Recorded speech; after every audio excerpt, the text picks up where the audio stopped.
The broadcast is now starting. All attendees are in listen-only mode. Welcome to a webinar sponsored by the Florida Consortium of Public Charter Schools. My name is Raquel Espinosa, and I will be moderating today's webinar titled Active Shooter Readiness. Are you at risk? How can you prepare? There has been a lot of interest among our members regarding this topic. As you know, active shooter incidences are on the rise, and schools are the most targeted venues for these attacks. In today's webinar, the presenter, Mr. Matt Bryant, will discuss what drives these incidents, what you can do to prepare, and he will also provide a number of resources to help you plan. And now a little background on our presenter. Matt Bryant is a risk and insurance advisor serving educational institutions, both private and charter. He has 20 years of insurance experience and earned his charter property casualty underwriter and associate in risk management designation from the Insurance Institute of America. Matt's focus is on assisting his clients with protecting their organizations, reducing the financial burdens of risk, and preventing problems before they happen. He has a passion for serving those who educate and improve the lives of our youth. And now let's look at the next screen, which shows the format for today's webinar. The presentation today will last approximately 20 minutes and will be followed by a 10 to 15-minute Q&A session. As you know, if you've already participated in one of our webinars, you will need to submit your question in writing at the end of the presentation, should you have any. If you prefer, you may email your questions to SCPCS at the email address shown on your screen, and we will forward your questions to the presenter. Now, before we begin today's presentation, please take a look at your control panel on the right side of your screen. You're going to see a white arrow inside an orange box. If you click on this icon, you will be able to minimize your control panel at this time so that you can view the PowerPoint presentation on your entire screen. Later on, after the webinar is completed, you can click on it again in order to display your control panel once more, and this will allow you to type questions in the box that you would like to ask during the Q&A segment. We are now ready to begin the presentation, and we'll turn it over to our presenter, Mr. Matt Bryant. Thank you so much, Matt, for being with us today and for organizing this very important webinar. My pleasure, and thank you, Raquel. First of all, it's unfortunate that this topic is even needed, but we've seen these incidents on the rise over the past 25 years, and we've seen a significant elevation in the past 10 to 15. Protecting your school requires a proactive approach, so we must understand the risk, the potential consequences, and we need to be prepared now. Over the next few minutes, we're going to look at the trends in number and severity across the country and in Florida. We're going to discuss some of the reasons behind these trends, then look at several positive steps that you can take now. Addressing this problem before it happens will be the key to limiting the impact should your school be targeted. On April 20th of 1999, the issue of school shootings was brutally brought to the forefront of our country's mind when Columbine High School was devastated by 2 students who murdered 15 and injured 24 classmates and teachers that day. Since then, the problem has increased nearly every year. On December 14, 2012, Sandy Hook Elementary reminded us a problem that's still around when Adam Lanza killed around 20 kids and 7 adults. The trend here is increasing, and we're not seeing this go away. As you can see by the slide, in all but one period in the last 15 years, there's been an increase. So, are you at risk? And why does this happen? What makes people want to do this sort of thing? Part of dealing with the problem is understanding it. Treating a school shooter like any other common criminal misses a key motive, and it leaves us in a position to miss important signs that could prevent a shooting. Like Sun Tzu said, to defeat the enemy, we must understand the enemy. And in this particular case, the quote-unquote enemy might not be some obviously evil monster, but really just a hurting child right in your classroom. The Jonesboro shooters were 12 and 14 years old, for example. So some of the signs to look for, repeated victims of bullying, kids who are loners, low social skills, reclusive. What about that one kid who's always by himself at lunch, doesn't sit or interact with other kids? Why is that? What's going on? And there's potential links that have been sort of widely discussed between exposures and desensitizations to violence from sources like media, movies, gaming, music. A lot of talk has been about these active shooter games that you see on the slide here. Games like, of course, I'm going to blank on it, but anyway, the point is that a lot of these games will glorify shooting and killing people. So understanding, what signs to look for amongst the students are important as well. What about schools compared to other organizations? I think that the key here is that the schools are the most targeted. And as we saw on the previous slide, mass shooters are looking for publicity. They want a body count. So these motives make schools attractive because they're guaranteed to make headlines. They're also what we call, quote, soft targets, in that they're typically not guarded by armed security, or perhaps maybe only one armed guard. They're full of physically vulnerable children, children, and students and teachers are focused on other things. It's a fast-paced, constantly changing environment. So the ability to enter a school with little attention given to you, gain access to a group of unarmed children, and open fire is typically comparatively easy as opposed to a lot of other venues. So how about Florida? Where are we? So you can see here we're the second highest number of incidents in the last 15 years. Interestingly, in the last 15 years, we're not the second highest in population. California, of course, is the biggest, but we, over the last 15 years, have been behind both New York and Texas. New York, I know we recently overcame New York, but the point is it's not just a factor of population density. So are things getting better or worse? We saw the trends earlier, but some other things to consider here is comparing the last 2 decades. The number of active shooter events doubled between the 1995 and 2004 versus the 2005 to 2014 windows. During the same period of time, the U.S. population increased from roughly 282 million in the 2000 census to 309 million in the 2010 census. So while our population increased by 10%, active shooter events increased 100%. If this trend continues, we can expect to see an increase in mass active shooter events from approximately once every 3.5 months to once every 53 days between 2015 and 2024. So what can you do about it? I'm sure we can all agree this is a serious problem, and we see it's not going away anytime soon. So first thing that we need to do is to make sure we take steps now, and we need to document the actions that we take. Should something happen at your school, it's going to be important to show the community and parents and everybody involved that you took this risk seriously, you took steps ahead of time. I know no PR person would suggest these exact wordings, but just for comparison, picture yourself in front of a news camera in the aftermath of an incident at your school. What message would you rather convey? This has been a terrible day, but we never felt the chances were significant that something would happen here, so this wasn't really at the forefront of our mind. We sincerely regret that 6 children were killed today. Versus, our hearts go out to both families who were tragically impacted today. As terrible as this event was, we're proud of our team for quickly recognizing the situation and taking decisive action. While these events are uncommon, we felt the safety of our children was worth the effort to prepare. We express our sincere appreciation to the faculty, staff, and first responders whose efforts helped prevent this from being much, much worse.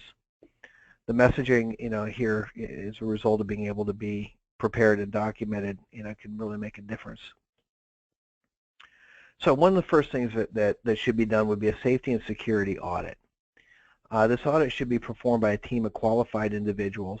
It would include people from your school, but also don't overlook the importance of your local law enforcement and professional safety and security consultants.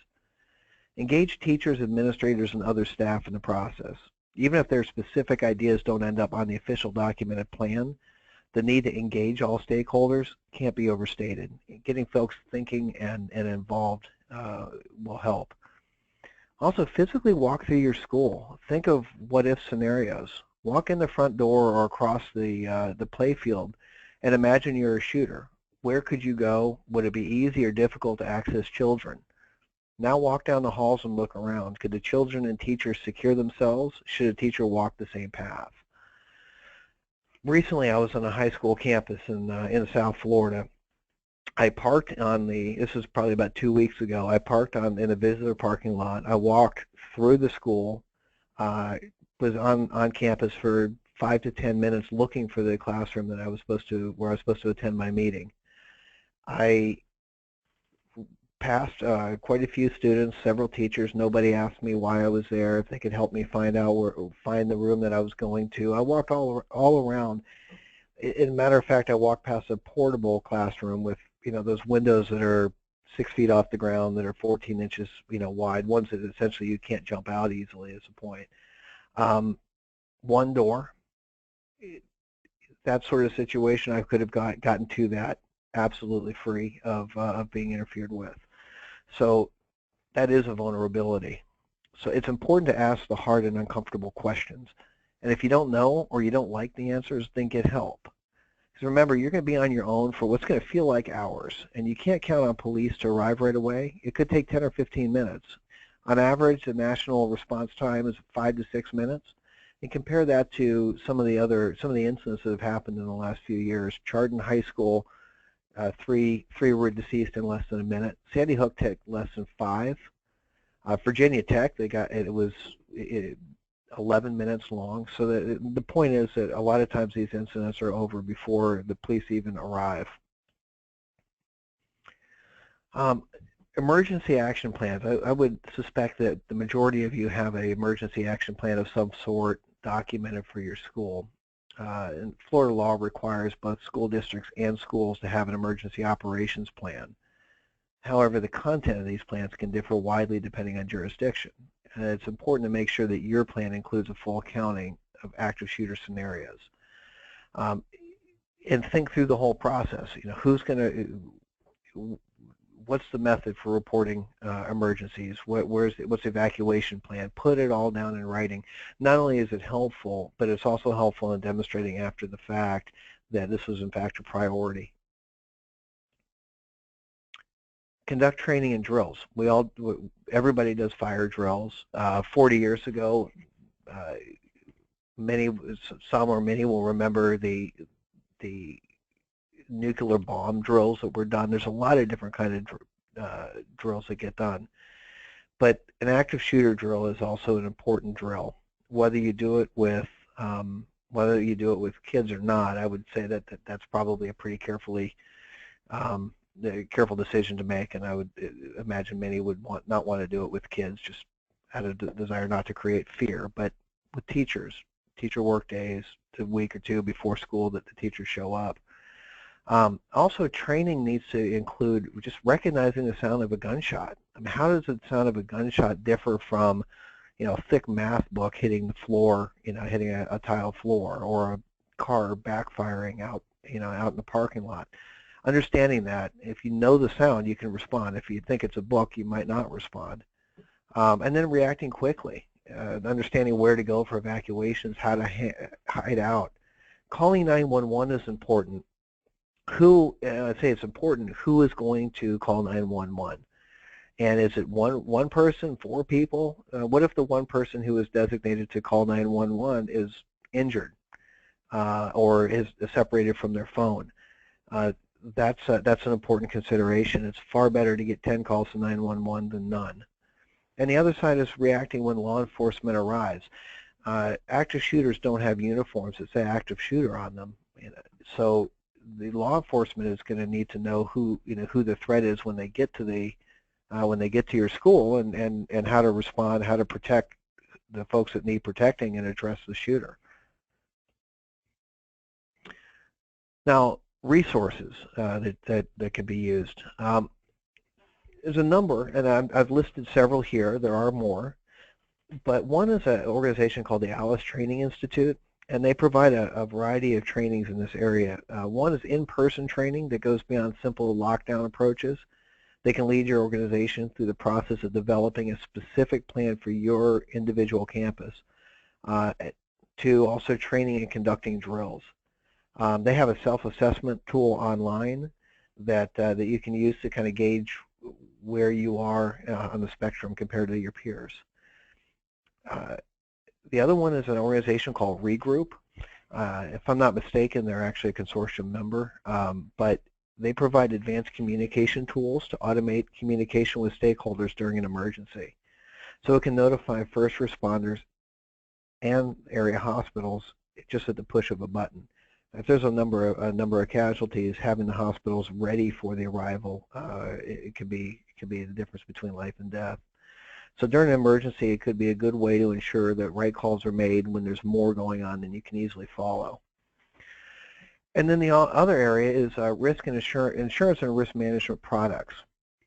There's products available that both are proactive and reactive. So the proactive element of the products would be assessments and consulting that go along with the product to help you get ready for an event. And then on the back end, the insurance element side of that product that helps you financially recover from the impact that these events can trigger. So what are some, speaking of the consequences and costs, what are some of them? You know, I've listed them here on the slide, but to show you a couple of these pictures, I think tell quite a story. The top right corner is Sandy Hook Elementary School. They bulldozed the building after the shooting. Bottom left is bullet damage to a building, and the illustration here is that it's not primarily a physical facility damage that happens in these situations. However, it's what happens later. So what are some of the costs? I mean, as far as hard financial costs that are triggered, funeral costs, gunshot treatments, but perhaps the most significant financial cost for a charter school is a loss of students as parents pull them out and place them elsewhere. If several children were murdered at my child's school, for example, I think I might want to pull them out of that school and send them somewhere else. Charter schools are schools of choice, which means if my child just witnessed somebody killed at his school or even injured, I might just not want, I might want to spare him the trauma of sending him back to that same school for the rest of the school year. I might just say I'm going to put him in the district school now. So the question is, might a significant number of parents at your school feel their child is too traumatized to return to that building? So what about insurance, liabilities, risk mitigation, those sorts of things? Sovereign immunity, charter schools are public schools. That law has been tested multiple times in multiple venues around the country. However, while sovereign immunity protects you against liability associated with these events, it can't stop a parent from pulling his child out of your school.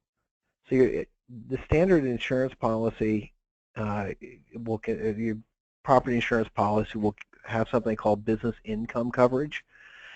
And that coverage is not going to cover you for the loss of enrollment unless it's caused by physical damage to the property. So if the building burns down, if a hurricane tears the roof off and there's lost revenue as a result, it responds to that.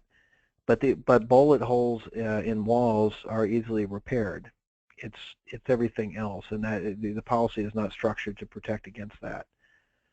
So the steps you might take to mitigate the lost enrollment. For example, providing grief counselors to kids can cost a lot of money, and most insurance policies provide little or any coverage for those kinds of services. I've illustrated here the business income loss, assuming roughly $6,000 per student as kind of a middle point or a point of illustration. Multiply that out by 15% of your student body and think how you would recover financially from that scenario.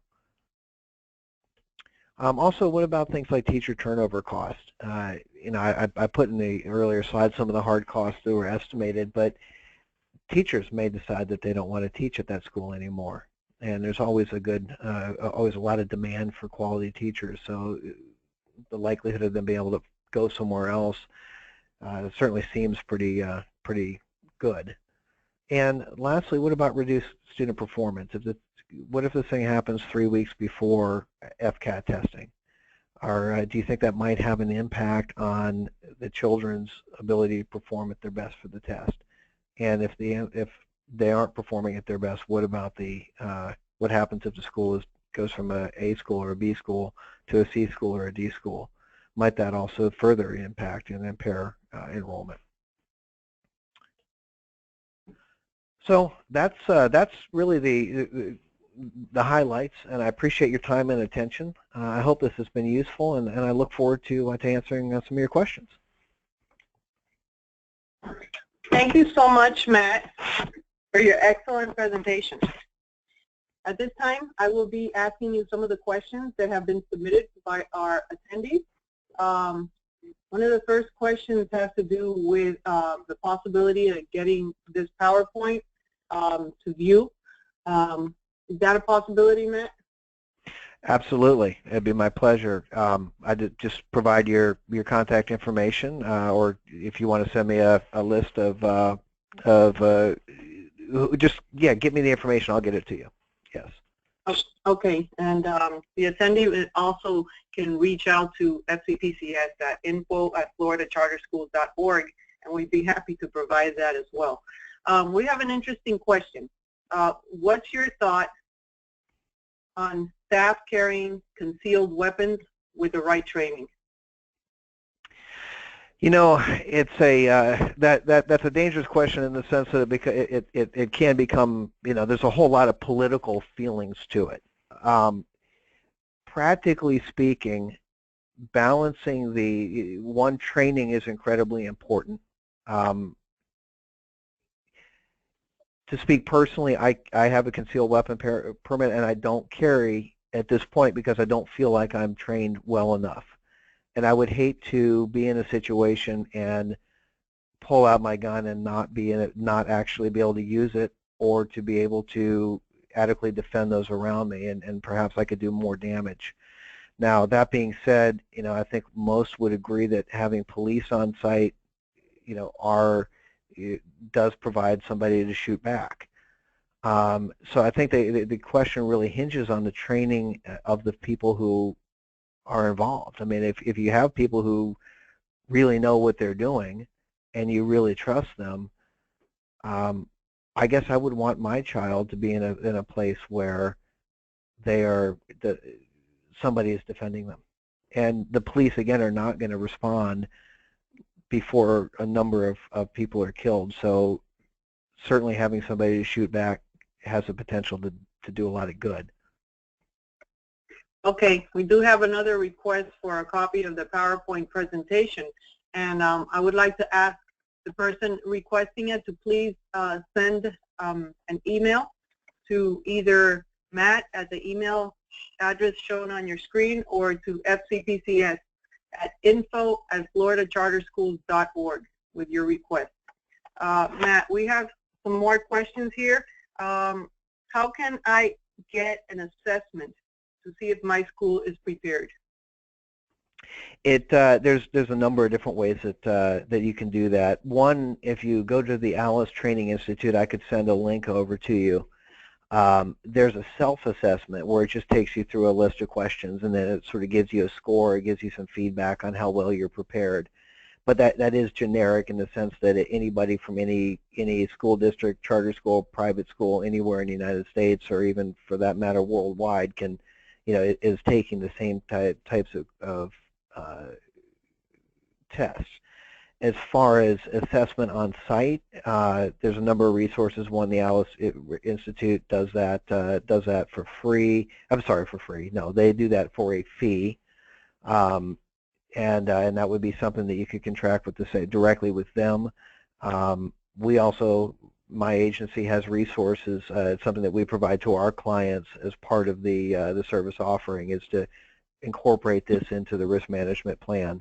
As part of the overall administration of insurance and risk. There's also unique, specific insurance policies that you can buy that incorporate that into the premium. They're essentially, well, not essentially, they are active shooter insurance policies that handle both the upfront assessment, where they send somebody to your specific school or various specific campuses in your enterprise and give you assessments and make recommendations, and then they combine that with a liability policy that it also incorporates reimbursement for the lost income as a result of people pulling their kids enrolling outside of sorry. They also cover the lost income when parents pull their kids out of the school. And Matthew, do you do trainings for school staff and teachers on preparing for these incidents? Yes, I mean, yes, I do. I do it. I mean, I'm not specifically the trainer. But I use the professionals, and I do provide that. Yes. Here's an interesting question. How much could it cost my organization if something happens at our school? I think you may have mentioned that during your presentation, given a rough estimate. Yeah, I mean, if you've got 1,000 kids in your school and there's 6,000, you're getting $6,000 per student. Your revenue is $6 million a year, and if 25% of the families say, "I'm sending my kids back to the district school," then 6,000 times $250 is, or sorry, is 250 students is roughly $2 million or thereabouts. 1.8 million. So that would be sort of the way to do the math. The physical damage is negligible. It's probably going to be a couple $1,000s, if that. And then the turnover. I know because my wife is a school administrator. I know how hard it is to find quality teachers. And if 5 or 6 or 10 or 20 teachers leave, how do you calculate that, particularly in the middle of a school year? Matthew, according to Florida law, charter schools are public schools and therefore benefit from sovereign immunity. How does this impact the school's potential loss in an active shooter situation? Well, I would draw a distinction too, and a comparison there between a district school and a charter school. While they're both public schools, and the tort liability in court, what you can be sued for, is capped at $200,000, and Florida is capped at $200,000 per individual or $300,000 per incident. In the charter school world, because you're schools of choice, people can pull the kids out, and so that's the difference. Sovereign immunity doesn't help you at all there. If you're a district school, you're not a school of choice, so it's a lot less. There's a lot less of a financial impact. But charter schools occupy that space between private and public from that perspective. I think there's one final question, and it's a very basic question. Matt, why are schools targeted more than other types of businesses? Because they can make headlines. Because they're easy. In a lot of ways. I mean, the high school that I went for my meeting, I could put 4 or 5 handguns, under my shirt. They could hold anywhere from 15 to 18 rounds if it's a 9mm. You can do a lot of damage with that and be reasonably well assured that you're not going to have anybody shooting back at you. So you're going to be able to maximize loss of life. Schools are gun-free zones, so I'm not likely to. I'm likely to have a pretty easy time getting it done, and I'm going to be all over the news. Exactly. So yeah. Some schools, as you mentioned, have very easy access, and there's no one really checking as you're walking around the building, as happened to you very recently. True. True. Matt, this is going to conclude our webinar presentation for today. And on behalf of FCPCS, I would like to thank you so much for providing an excellent presentation. And to our members, as always, this presentation has been recorded and will be available to our members in the FCPCS webinar library. If you have any questions related to today's presentation, please feel free to contact Matt at the email address shown on your screen or email us at FCPCS. Thank you all for your participation, and remember, we are here to help you. Thanks, Matt. Thank you.